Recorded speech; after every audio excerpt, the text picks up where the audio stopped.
Is it possible a prehistoric culture crossed oceans far earlier than anyone believed? It sounds crazy, right? But by the end of this video, you might not think so, because I'm going to share evidence showing humans were doing this much earlier than we thought, thus opening a whole range of possibilities and suggesting our ancestors were more interconnected than we had ever imagined. Hi guys, welcome back. If you're new here, my name is Michael. I have a degree in ancient history, and on this channel, we discuss the unexplainable mysteries of our past. Let's get into it.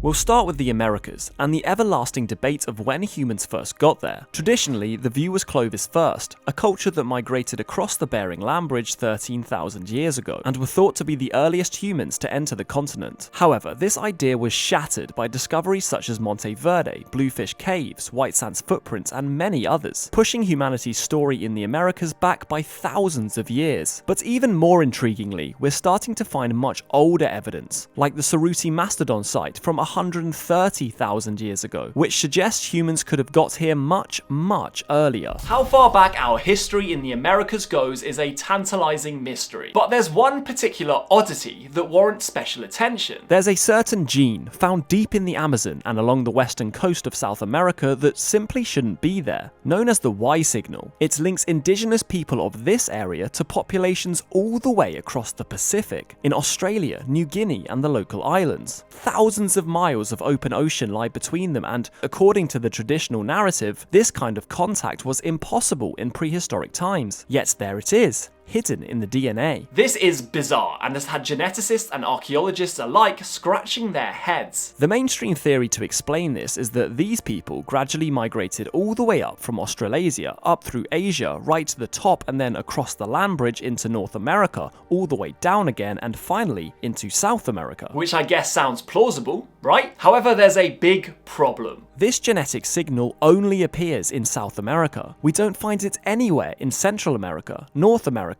or even Northern Asia. If these people had gradually migrated along this route, you would expect to find this signal throughout, or at least somewhere, but we don't. It only appears here and here. This suggests a startling possibility. If the land migration route is out of the question, which seems likely given the gene's complete absence across the entire route, then this contact must have come by boat. A staggeringly long journey across the ocean. But how did prehistoric people cross vast swathes of the Pacific? Well, what's interesting is that our understanding of ancient human sea travel has changed drastically in only the last few decades. Traditionally, historians believe that true sea travel wasn't mastered until the Austronesian expansion, around 3000 to 1500 BC, when skilled navigators began island hopping across Micronesia. Anything before that was seen as impossible. Oceans were viewed as barriers, not highways. Early humans were supposed to be landbound, hugging coastlines and lacking the technology for open sea voyages. However, this view began to change in the 1990s when archaeological discoveries revealed that Homo sapiens had reached Sahul, the ancient Ice Age landmass of Australia and New Guinea, as early as 64,000 years ago. This meant they had to have crossed over 100 kilometers of open sea, way earlier than we thought this was possible. But it gets stranger. In recent decades, even earlier and more radical evidence has emerged, suggesting that not only Homo sapiens, but other hominids, like Homo erectus, may have been crossing seas hundreds of thousands of years ago. On Crete, stone tools found near Plakias date to at least 130,000 years ago, even though this island has been isolated for over 5 million years, pointing to intentional sea crossings. Similar finds on Naxos suggest early hominin sea crossings as far back as 200,000 years ago. In the Aegean, recent research shows Neanderthals may have crossed to several islands around 100,000 years ago, a notion once thought unthinkable. On Luzon, in the Philippines, inaccessible unless through ocean travel, butchered animal remains and stone tools have been found dated to 700,000 years ago. On Flores in Indonesia,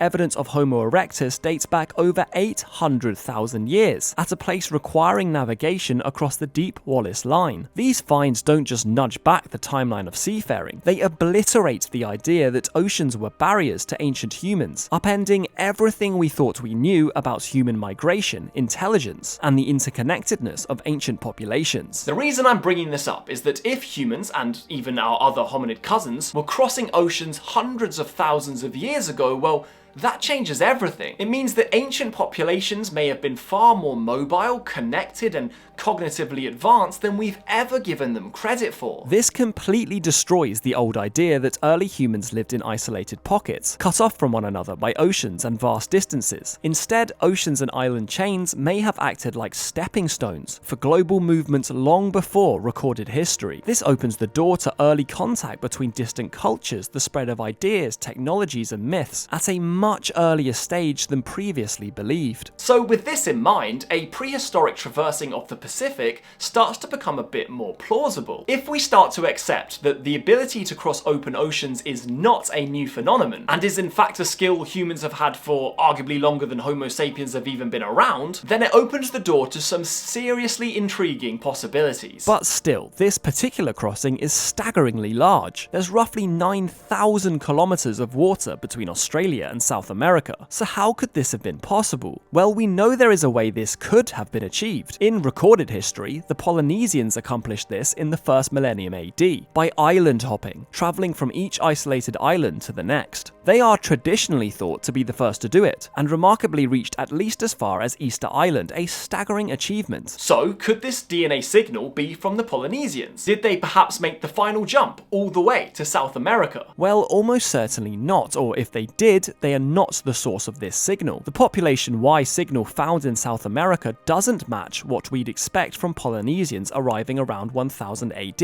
It's the wrong genetic mix. Polynesians carry both East Asian and Melanesian ancestry, but this signal is purely Australo-Melanesian, with no trace of East Asian DNA. That means it likely came from a much older migration, long before Polynesians even existed. In other words, it's probably at least 10,000 years old. But whatever its origin, it wasn't a recent Polynesian population. If it were, we'd expect other Polynesian markers in the genome, and they are not there. So the evidence points to this being a much older contact, far older than the Polynesian expansion. Now, this older date for the signal isn't really in dispute with mainstream thinking. I think they fully accept it's much older than the Polynesians. Where there is a dispute is the migratory route. The mainstream support the land bridge route because even though it's bizarre the genetic signal doesn't appear anywhere along it, they still find this more plausible than prehistoric humans traversing the Pacific. But let's just take a second. Could this voyage actually have been done? Well, what's interesting is that during the last ice age, sea levels were 400 feet lower than they are today. This means that certain volcanoes in the Pacific Ocean that are now underwater would have instead been islands. In other words, there would have been more places to stop off on this island hopping route. Now, as far as we understand it, the Polynesians managed this with relatively basic tech like double-hulled canoes, woven sails, and using the stars to navigate. So given the fact we know that humans have been seafarers for hundreds of thousands of years, there's been a lot of time to develop seafaring skills and navigation capabilities. Thus, is it possible we are missing another,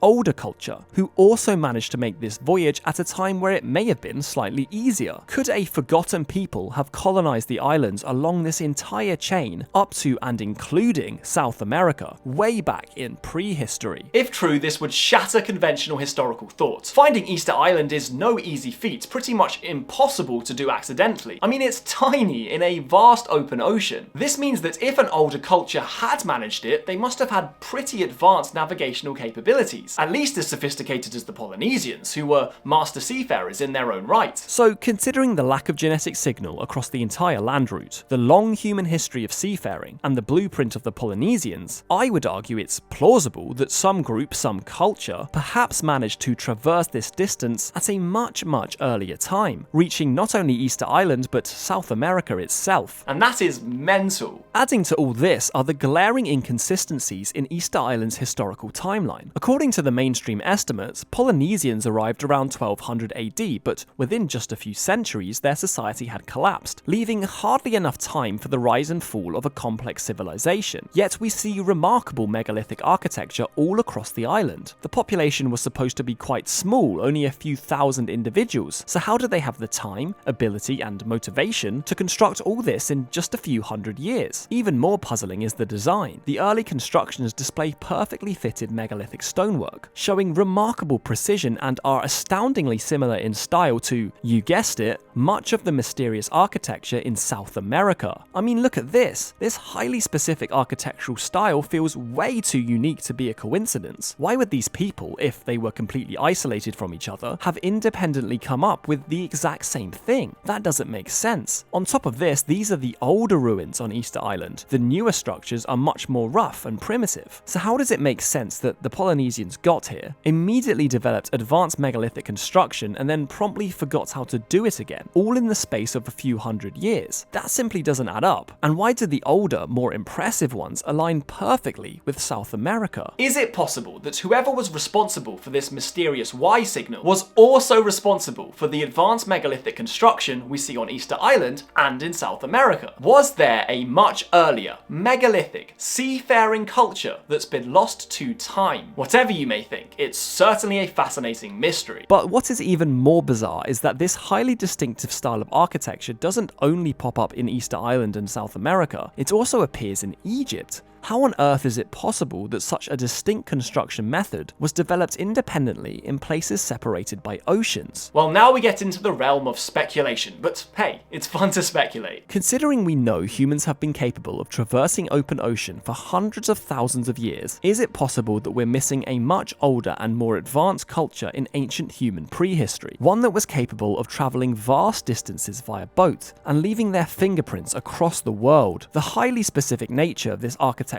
style and its appearance in cultures separated by oceans is a huge question mark that archaeology and history can't explain. Are we seeing the echoes of a megalithic, seafaring culture from way back, deep into human history? Now, nothing I've said in this video is proof of this, but I do think there are some serious questions that current historical thinking doesn't account for. The mysterious Y signal, the similarity in construction between South America and Easter Island, and the appearance of this style literally all over the place simply doesn't make sense. Hopefully one day we get some answers. But what do you think? Let me know in the comments below, and if you enjoyed this video, please consider subscribing to my channel.